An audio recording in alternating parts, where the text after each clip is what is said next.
I bet you think I'm going to be talking about how Russell Brand was demonetized from YouTube, and then the UK government secretly tried to get Rumble to do the exact same thing based upon allegations alone during a US presidential campaign cycle when, let's face it, that's when pandemics, global actions, climate change, terrorist attacks, false flags, and the media start really picking up. But no, I bet you think I'm going to be talking about the F-35 plane that went missing, which, give me a fucking break. They found it. I bet you think I'm going to be talking about how Zelensky's coming to DC to panhandle for billions more dollars, not from the rich men north of Richmond, but the taxpayers who won't even get to hear what he has to say. But no, I won't. I will not be talking about such things.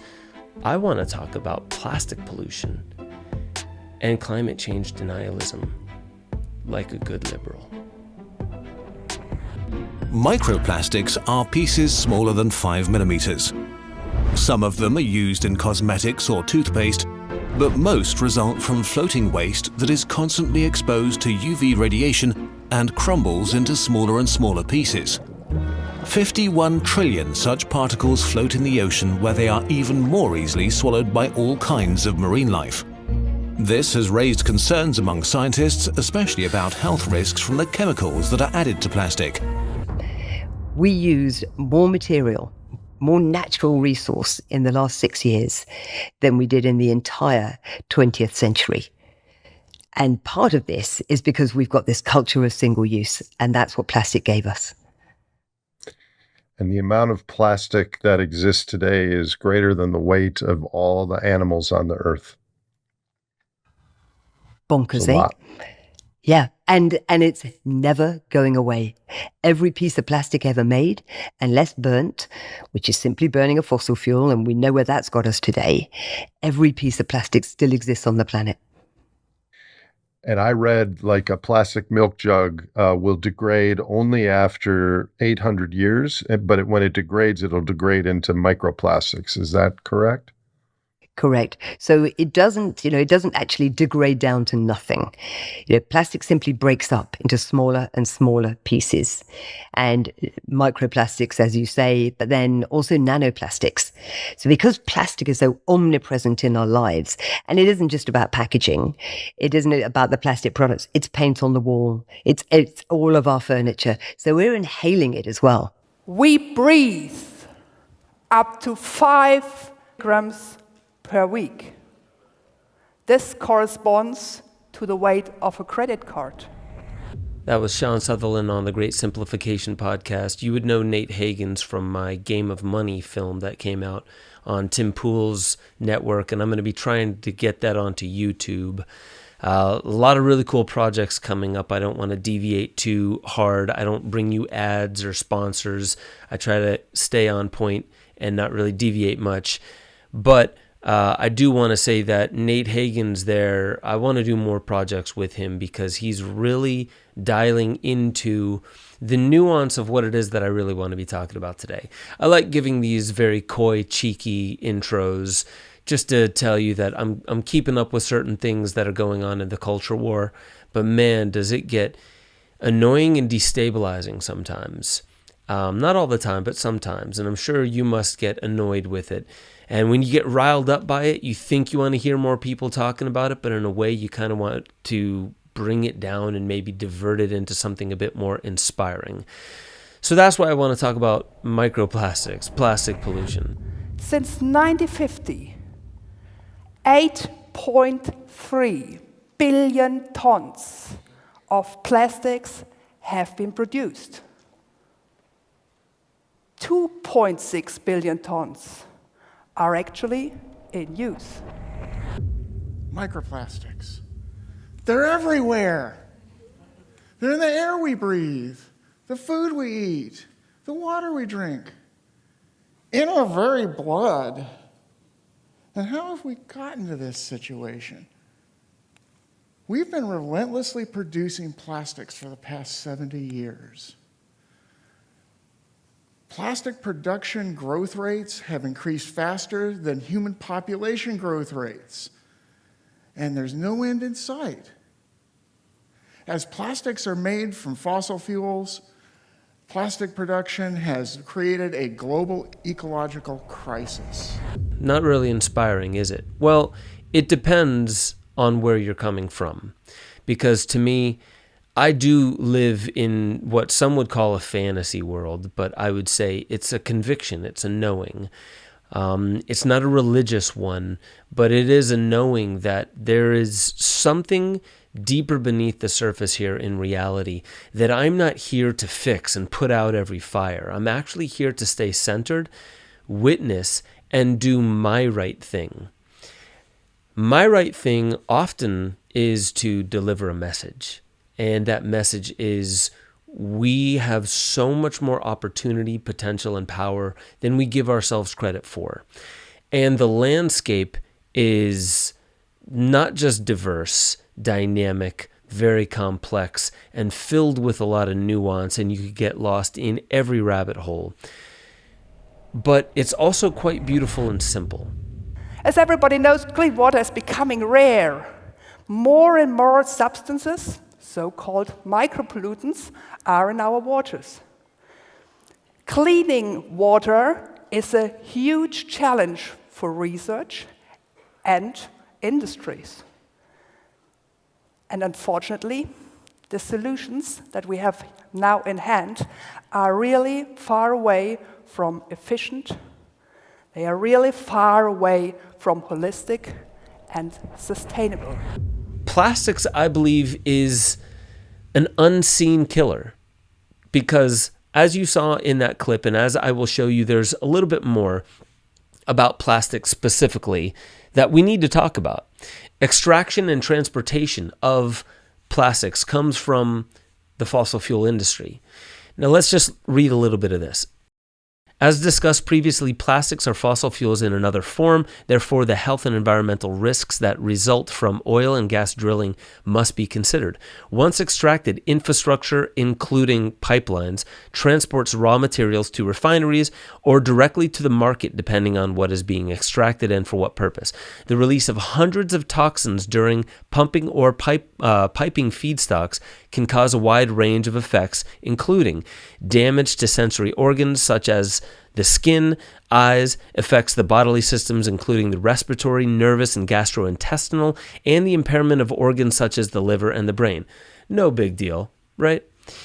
Increased likelihood of cancer, neurological, reproductive, and developmental toxicity, and impairment of the immune system.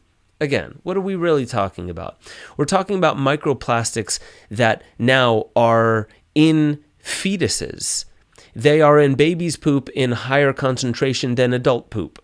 They are in our blood. We are breathing it in. It's literally all around us. And in many ways, people can get into this fatalist position where they're like, well, we're all doomed. Why do anything? At first, we're all green around the ears and we're like, yeah, there's so many problems. Let's go out and fix the world. That's the ignorance of how deep the problem really is.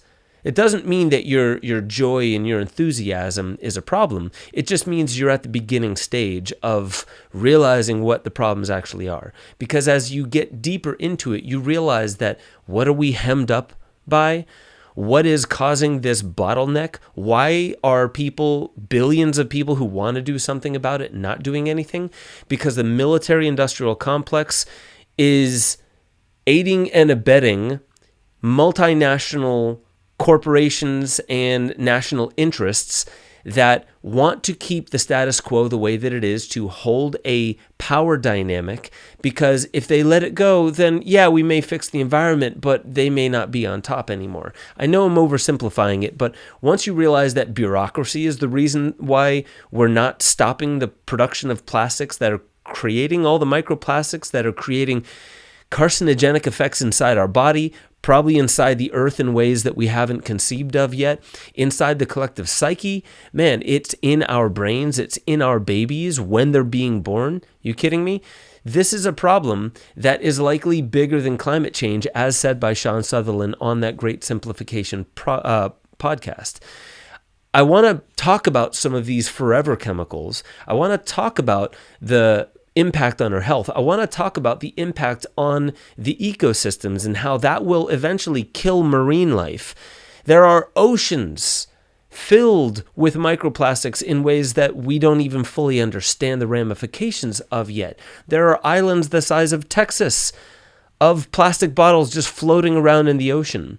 I know you've heard all these things, but oftentimes because of the rah-rah-rah on the internet and we're getting a new drip feed every day, dopamine is hooking in with information and visuals, causing us to go into these crisis moments on a daily basis. So we forget about some of these chronic little problems that are building up over time, like microplastics.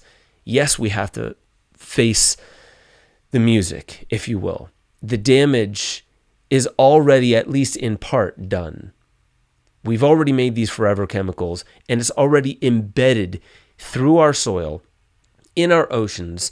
Unless we find a way to rapidly, and maybe AI can help, evolve to just make all this plastic inert inside our system. I'm not suggesting that Pfizer go to some warp speed process to make a vaccine to keep us immune from plastics. I am saying I think we need to start thinking outside the box like an artist rather than inside the box like an angry or joyful and ignorantly enthusiastic activist, or a pessimistic or cynical, woe is me, the world is fucked, why do anything? That's worse than the ignorant, joyful, enthusiastic person. I see the playing field for what it is. However, I will not go into a pessimistic rabbit hole and say it's all fucked and start posting memes that are just there to trigger other people. I actually want to heal and mend the divide. But I do not believe that just pandering and fluffing people is where it's going to start. I think you have to make real stances on your ethos. And as you make those real stances, other people will realize, man, I may not even fully agree with this individual. But the fact that they're making a true stance without having to attack, right? A real warrior doesn't have to go around picking fights. That's a bully. That's not a real warrior. A real warrior fights for what is right only when necessary. When it's not necessary, what do? They walk away. Even if they're called a pussy, even if they're called the worst of the worst, they walk away. Why?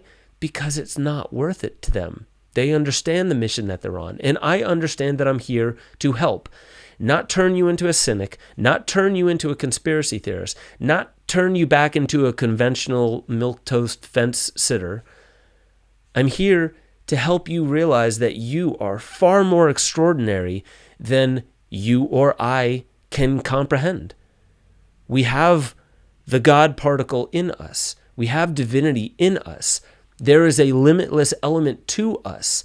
We are here to awaken infinity and then bring it into the finite, to blow up the holy altars, the dogmatic premises that we base all our worldviews on. We are not dealing with any problems that we do not presently have the solutions for, which means we are dealing with the crisis of worldview. So check out this most recent newsletter by Jamie Wheal. It's called How Not to Get Climate Meme Jacked.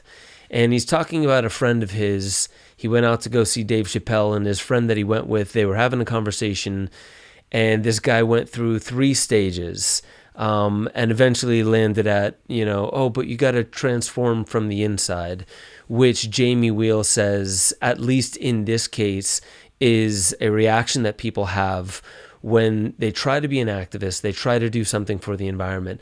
And then there's people that Jamie Wheal says is definitely either they drank the Kool-Aid of the fossil fuel propaganda industry or they're directly monetized somehow by it.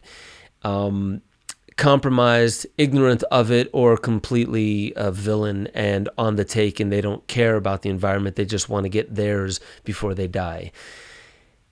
I agree. I think that there are a lot of people on the right that are hijacked by this idea, and people like Vivek Ramaswamy, who is a presidential candidate, ex-CEO in the tech industry. And I don't really know about Vivek. I don't know if he is captured by the fossil fuel industry or if he is just taken to that kind of logic. However, the people on the right who, let's say, take a stance of the fossil fuel industry, it's not that they don't care about the environment. It's that their spidey senses are going off, that climate change is also, it's something that happening, but it is also a hijacked narrative by globalists who want to put in a specific, very specific kind of track and trace techno-feudalism under some kind of socialistic nightmare rule. And as much as people on the left are like, come on, calm down, that's just a conspiracy theory, there's a little bit of truth in that. You have to admit it. Whether you're on the left or on the right, there are opportunists. If they're not the ones pushing the emergency, then they're opportunizing off of every emergency in a very specified direction. But I do see clearly that those on the right fall more into the fossil fuel narrative. Fossil fuels are what got us here. That is how our economy is currently booming. That is how we will transition from this economy to a completely renewable economy, if such a thing exists, and if that thing is as green and beautiful for the environment as people say that it is. So what I believe that we're dealing with now are many conspiracies that have converged under what many call Moloch, which is the race to the bottom incentive of our current economic system. So there is a conspiracy, but who's driving it? It's hard to say. Is it the fossil fuel industry, as the left would like to have you believe? They are the pure evil. If we just get rid of them and get rid of capitalism, then all corruption is going to go away. Do you really believe that? If you are an intelligent person on the left, do you really believe that that'll get rid of the problem? Probably not. So you understand that what I'm saying is the narrative that the right likes to throw at the left, because the right doesn't want to see that there are redeeming qualities to the left and their intellect and their logic. However, the same is done the other way around. Looking at the right, thinking that the right is just a bunch of dumb, red hat wearing hillbillies that are highly racist, and even if they're not outwardly racist, then they're just completely ignorant to structural racism, which makes them racist by default. That is not an accurate depiction of the right either. And not everyone on the right is pro-fossil fuel industry and anti-environment and anti-science and anti-vaccine and anti-all those things. That's not an accurate depiction. And how are we so confused? Well, it's definitely the big tech companies in cahoots with the establishment. They're the ones that are fucking up our minds right now and dopamine hooking us to all this technology. It's not exactly that simple. They're caught in some kind of monetization race to the bottom, for sure. They drank Moloch's Kool-Aid, for sure, but so did the right. Everyone has. Even you and me, sitting at home. In this economic system, we've drank some kind of Kool-Aid, and then we're also drinking other kinds of Kool-Aid, and we're on some kind of weird mixed cocktail bender right now. We don't know where the narrative is coming from, and this is where we really have to get to what are the real problems we're dealing with. I actually believe that we're fucking up our environment to the point of what many believe is no return, but to me, it's no return for humanity. I think the planet will probably survive a lot better than humanity will, but we are creating huge disasters. There is something happening to our environment. We are deranging our environment. The biggest polluters to the environment is the military-industrial complex. Let's not shit ourselves. The U.S. military is one of the worst polluters in West Asia. If the United States was a nation in the region, it would be the 8th largest polluter in West Asia. The goal was to reduce humanity's carbon footprint. In focus were fossil fuels, net zero goals, and climate finance. But missing from the discussion were armed forces. Western militaries are major polluters. For years, this has been a closely guarded secret. Greenhouse emissions are on the rise in West Asia, but insert the word national interest and conservation is forced to take a back seat. So why is this a talk about plastic and pollution and climate change denialism? Because I do believe that a lot of people on the right are denying that we should do anything in the green direction simply because they see that there's an agenda connected to it, without thinking that the higher-ups on their side of the aisle might actually create even things like the Iron Mountain Report, even things like, well, let's create a conspiracy because we see this green agenda that they're putting into place, and let's make a conspiracy about it so they don't fuck up our fossil fuel gig over here. Of course there's a conspiracy wing on the right. Of course there's a conspiracy wing on the left. And they both call each other conspiracy theorists. Go figure. But they didn't create this Moloch mess that we're in. In fact, God did. And whatever you think God is, I probably think you're wrong, and so am I. But something bigger than us is carrying this. And it's not for us to get so fucking mad at the other side. It's for us to actually come into a balanced nervous system, see it clearly, use our intellect, use that beautiful mind, but come into the heart and realize, this ain't my fight. I'm a warrior for goodness, but this ain't my fight. I'm not going to get sucked down into the culture war. Getting into the culture war is going to distract you from the fact that we have more plastic. The weight of the plastic on planet Earth outweighs all animals, all creatures on planet Earth right now. If you put all creatures on one part of the scale and all plastic on other parts on the other part, it's going to it already has started tipping to the side of more plastic than creatures.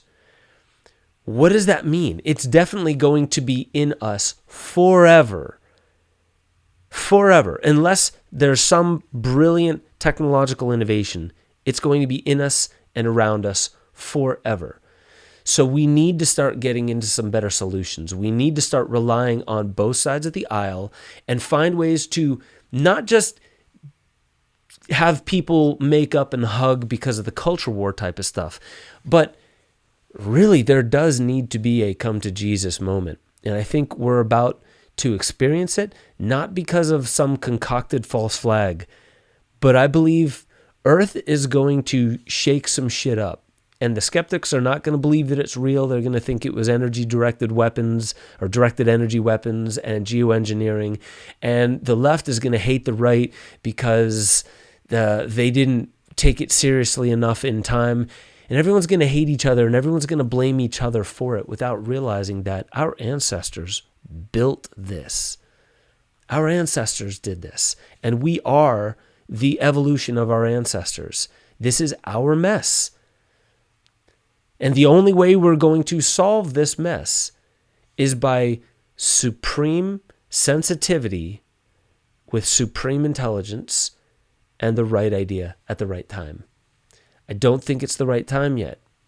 I think something big is coming. I think it's likely going to be this year. And then I think we are going to have a crisis moment where a lot of civil unrest is going to happen because nobody's going to believe anybody, even if they mean good. I believe that's coming. But figure out what you're going to do with plastics. Figure out how you are going to support moving into a future where either everything becomes a big, heaping, burning pile of plastic, which is definitely causing more health problems than we imagine. We're probably blaming it on a lot more things. What are we going to do about this? How do we start this conversation? It's going to get polarized no matter what. It's going to get politicized no matter what. But how do we just have this roundtable conversation? How do we get into businesses? Because Sean Sutherland is going around to businesses and, in a sense, coaching them on how to take a better stance. She believes it has to start with industry. She also said that it has to start in people's worldview and in what they support, because it has to also be in the masses. Something big has to happen. The problem is global, and for us to just do a little bit, what that's doing is not just additive in that sense, but it's additive in how that signals to other people that it is important. If you have one conversation about it, this is mine. If you have one agenda or goal on a weekly or a monthly or an annual basis of cleaning up plastic, disposing of it in a way that is not going to cause more leaching into the environment, whatever that might mean, I think there are things that we can do with it. There are reuse purposes of it, but the main thing that we have to do is stop using things that have plastic packaging, because that's 40% of the problem right there. 40% of all plastics made are for packaging alone, the stuff that it's just there to get it to us in a clean state so we can throw the plastic away. That's a huge problem. So we need to deal with how we consume. That's number one. We also need to deal with how we consume information about what it is that we do. Because again, as Jamie Wheel said in his article, we can get so flustered that we don't do anything good, even though we can. There are things that we can do now. And if you are interested in getting involved in groups, either try and form your own group or get involved in a decentralized way with some of these centralized groups. That way you have autonomy and you can't just be told what to do or get canceled out of existence. So get involved in cleaning up in your environment and understanding the impact of microplastics, not just on ecology, but in your body right now, because it's very likely causing inflammation all throughout your body just because it exists and you can't get over it. I don't know what the solution is ultimately, but I do know that a solution and a meaning to all of this does exist. With that being said, I love you all, and I'll catch you next time on Waking Infinity News. What if my team and I are able to modify hybrid silica gels to remove micropollutants from water? I got a lot of laughter and skeptical comments. So I told myself, challenge accepted. And after several tests, it quickly turned out I'm not that wrong. Hybrid silica gels actually had a great deal of potential. These compounds can be modified to remove pharmaceuticals, pesticides, heavy metals, and microplastics. Because my mission is to clean water worldwide, which means now we have to spread the material and technology on the one hand, and it's most important, we have to set up the world into the direction of industries, politics, and you. Because everybody of you can protect the environment from microplastics by small rethink of consumption and recycling. So everybody of you is able to do the same like me, cleaning water. Last but not least, I want to share my personal motivation with all the people outside fighting their challenges, protecting the environment. A path is something you create as you walk it. Keep on walking.